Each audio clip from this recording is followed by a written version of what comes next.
Chers amis, nous sommes vendredi 13 juin 2025. J'étais en train de regarder hier, jeudi, à 22 h, l'actualité, et j'ai écouté le président Donald Trump. Un président très apprécié par beaucoup des Européens. Pour moi, je l'ai toujours vu comme un homme d'affaires et de business. Les Européens, ils l'ont aimé parce qu'il a parlé de la paix. Mais ses actes n'ont jamais été des actes de paix. Ça a toujours été des actes de domination, que ce soit au Canada, que ce soit en Europe, ou en Ukraine, ou en Palestine. Elle s'est permis de donner Jérusalem comme capitale éternelle à Israël. Il s'est permis d'offrir la région de Golan à Israël. Donc, c'est un monsieur qui se permet d'offrir des cadeaux qui lui appartiennent pas. Donc, hier, il était en train de parler aux Iraniens avec lesquels il négociait depuis 3 mois. Ça fait 3 mois qu'il négocie le programme nucléaire iranien. Et d'après les 2 équipes de négociation, tout va bien. Je ne sais pas pourquoi il a pris hier la parole pour dire que finalement tout va bien, mais si jamais Netanyahou, pour une raison X ou Z, frappe l'Iran, je ne serai pour rien. Et donc, moi j'ai compris tout de suite, je me suis dit c'est un mensonge, c'est la tricherie, c'est pour endormir l'Iran. Je suis absolument sûr qu'il s'est mis d'accord avec Netanyahou pour frapper l'Iran.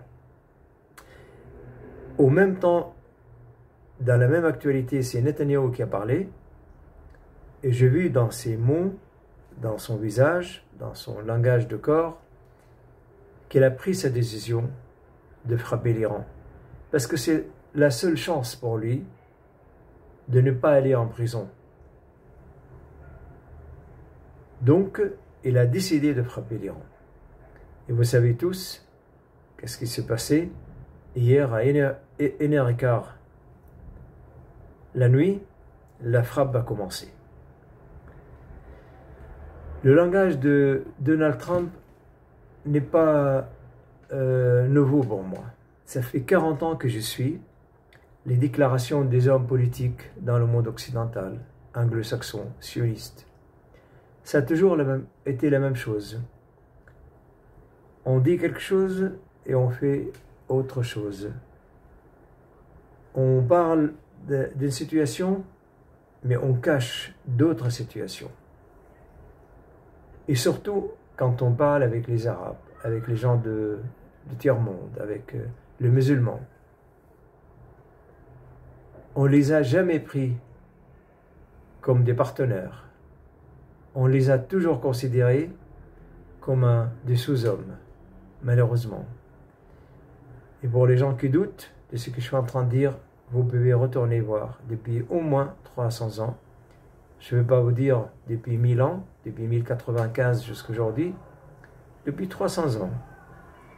Regardez qu'est-ce qui s'est passé au début de la Première Guerre mondiale, quand Lawrence d'Arabie, l'Anglais, est venu voir les Arabes pour faire la guerre avec eux, à leur côté, contre l'Allemagne. On leur a promis leur indépendance de l'Empire ottoman, mais quand la Première Guerre mondiale est finie, les Arabes ils se sont trouvés sous domination franco-britannique. La même chose quand on a détruit l'Irak, quand on a détruit la Libye, quand on a détruit la Syrie à partir de 2011. On a toujours dit des choses à Kadhafi, à Assad, à Saddam Hussein, et on a fait le contraire. Exactement. Et ça n'a jamais été une guerre frontale. C'est toujours par derrière. Et c'est toujours par la tricherie et la tromperie. Et donc, c'est comme ça qu'il a trahi la confiance des Iraniens. Et il a bombardé les Iraniens. Mais il n'y a pas qu'avec les Iraniens, ces jours-ci. Il a fait exactement la même chose avec le président de l'autorité syrienne, transitoire. Il lui a serré la main à Riyad en Arabie Saoudite La même chose que M. Macron l'a reçu ici à l'Élysée, mais ce n'est pas par une amitié pour le monsieur qui a été le président ou vice-président d'Al-Qaïda ou de le front d'Al-Nusra. C'est uniquement pour mettre à la main sur la Syrie. La richesse, le pétrole, le gaz, l'histoire, le vestige. Mais encore plus, ils veulent un président syrien qui soit musulman sunnite pour signer la paix avec Israël et permettre à Israël de réaliser son rêve d'installer son ambassade à Damas. Et un deuxième objectif sacré pour M. Trump et M. Netanyahou, ils veulent ce président syrien musulman sunnite signe l'entrée de la Syrie avec le pacte hébraïque de la religion d'Abraham, qui n'a de religieux que son nom uniquement. C'est absolument rien de religieux dans cette affaire. C'est Israël qui a orchestré tout ça avec Donald Trump, quand il était en son premier mandat, avec le billet de Golfe, l'Arabie Saoudite, Abu Dhabi, en fait pour entroniser Israël, pour le transformer en empire de l'Euphrate jusqu'au Nil. C'est le rêve de Netanyahou, et Netanyahou puisse devenir l'empereur. Donc voilà, si vous voulez, cette double langage, cette double attitude des dirigeants occidentaux. Regardez Monsieur Emmanuel Macron, ce soir même, vendredi 13 juin 2025, dans son conférence de presse, tout à l'heure, il a dit, si Israël sera agressé par l'Iran, nous serons, la France, la République française, sera à côté d'Israël. Mais c'est absolument absurde. C'est Israël qui a commencé à agresser l'Iran hier, jeudi 12 juin 2025, à 1h15 le soir. Il a bombardé des dizaines de villes iraniennes, tué une centaine de personnes, des scientifiques, des militaires, des civils. Donc voilà, si vous voulez, cette attitude occidentale, dès qu'on est en guerre, dès qu'on a une différence avec un pays arabe, un pays musulman, un pays de tiers-monde africain, tous les dirigeants occidentaux, ils se mettent tous contre ce pays-là pour gagner la guerre. Et donc, je vous demande absolument de réfléchir à cette situation historique. Et comme j'ai dit toujours, comment on peut le changer?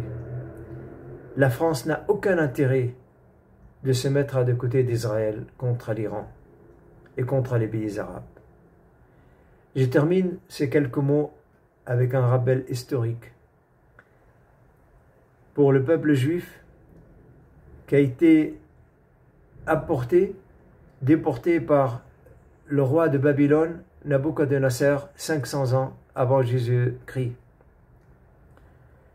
Et c'est le roi de Perse qui leur a permis 70 ans après de retourner dans leur foyer en Palestine. Donc voilà aujourd'hui comment M. Netanyahou il est en train de dire merci au peuple de la Perse. Bonne fin de soirée.